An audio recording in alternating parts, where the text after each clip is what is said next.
আসসালামু আলাইকুম।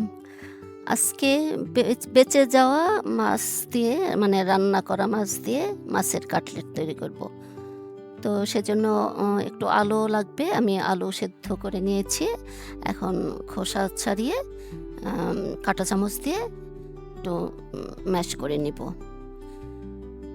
তো এরকম যদি কারোর বাসায় হয় যে রান্না করা মাছ বেঁচে গেছে, তাহলে কোনো টেনশন না করে আমার মতো এরকম কাটলেট বানিয়ে নিবেন। এই যে মাছগুলো কিন্তু আমি আগেই কাটা ফেলে একটা বক্সে রেখে দিয়েছিলাম ফ্রিজে। তো এখন বের করে নিয়েছি, চুলায় একটা প্যান দিলাম। গরম হওয়ার পরে অল্প করে একটু তেল দিয়ে দিলাম। আর দিলাম কতগুলো পেঁয়াজ কুচি। এখন দিয়ে দিব কতগুলো কাঁচামরিচ কুচি।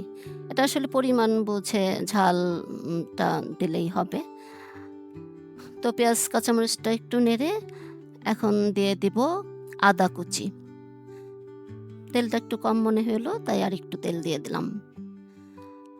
আদা কুচির পরিমাণটা হচ্ছে ১ টেবিল চামচ, উঁচু করে ১ টেবিল চামচ। এখন এই পেঁয়াজ, কাঁচামরিচ আর আদাটা আমি ভেজে নিব তেলে। একদম কড়া করে ভাজবো না, একটু সফট হলেই নামিয়ে নিব। এই তো হয়ে গেছে, এরকম অবস্থায় আসলেই এটা নামিয়ে নিব। তো যেহেতু রান্না করা মাছ তাই অত বেশি মসলা লাগবে না। এখানে আলুর চাইতে মাছের পরিমাণটা কিন্তু বেশি আছে। তো আমি এখন একটা বাটি নিব। বাটির মধ্যে সব মসলা দিয়ে আ মেখে নিব। তো ওই যে পেঁয়াজ, কাঁচামরিচ আর আদা কুচিটা ভেজে এই বাটিতে তুলে নিয়েছি। অল্প করে লবণ দিলাম। কারণ মাছে কিন্তু অলরেডি লবণ দেয়া আছে। আর এটা দিয়ে দিলাম টালা জিরার গুঁড়া। দিয়ে দিলাম ১/২ চা চামচ চিলি ফ্লেক্স। এখন আলু আর মাছ এই মসলার মধ্যে খুব ভালো করে মেখে নিব। এখন দিয়ে দিব লেবুর রস। এখানে ১.৫ টেবিল চামচ লেবুর রস আছে। আর দিয়ে দিব ১/২ চা চামচ গরম মসলার গুঁড়া।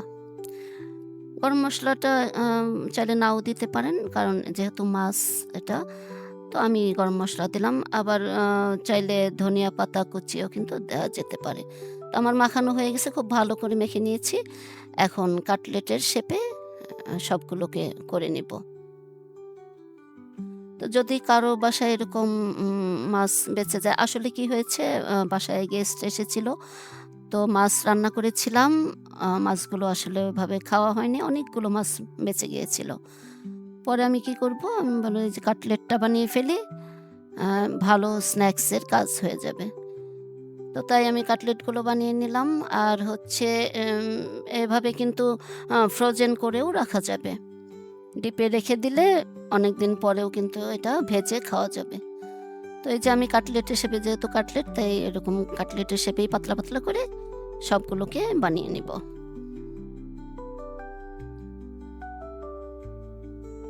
এই যে সবগুলোকে আমি এরকম করে বানিয়ে নিয়েছি। এই যে এরকম হয়েছে। থিকনেসটা এরকম হবে। বেশি মোটা না, আবার একদম পাতলা না। একটা ডিম নিয়েছি, ডিমটা ফেটিয়ে নিব। আর নিয়েছি টোস্ট বিস্কিটের গুঁড়া। তো এখন এই একটা, একটা করে আমি ডিমের গোলায় ডুবিয়ে টোস্ট বিস্কিটে গড়ায় নিব। টোস্ট বিস্কিটের গোড়ায় আরকি গড়িয়ে নিব।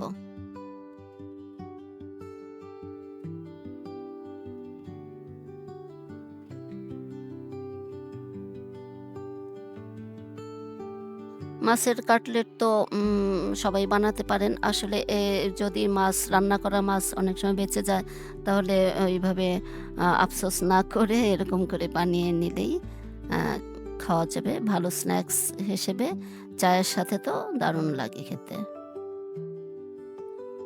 তো আমি এরকম করে সবগুলোকে আ বিস্কিটের গোড়ায় গড়িয়ে নিব।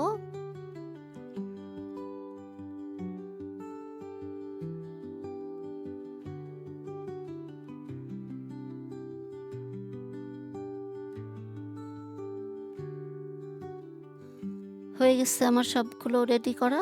এখন ভাজতে যাই চলেন। তো চুলায় আগে থেকেই প্যান বসিয়েছি, তেলও দিয়েছি। বেশ অনেকটা তেল লাগবে, তাই আগে থেকেই গরম বসিয়েছি। তো এই যে তেল গরম হয়েছে, এখন কাটলেটগুলো আ তেলে দিয়ে দিচ্ছি। আমি কিন্তু সবগুলোকে ভাজিনি। আমি ৬-৭ টা ভেজে বাকিগুলো ফ্রোজেন করে রেখে দিয়েছিলাম।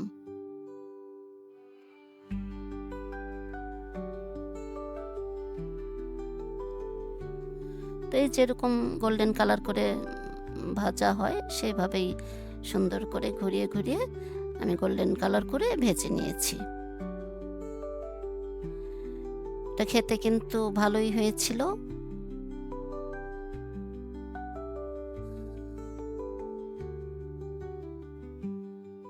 এই তো হয়ে গেছে। আমি ভেজে নিলাম। এই কয়েকটাই ভেজে নিয়েছি। দেখতেও কিন্তু সুন্দর হয়েছে, খেতেও মাশাআল্লাহ অনেক ভালো হয়েছিল।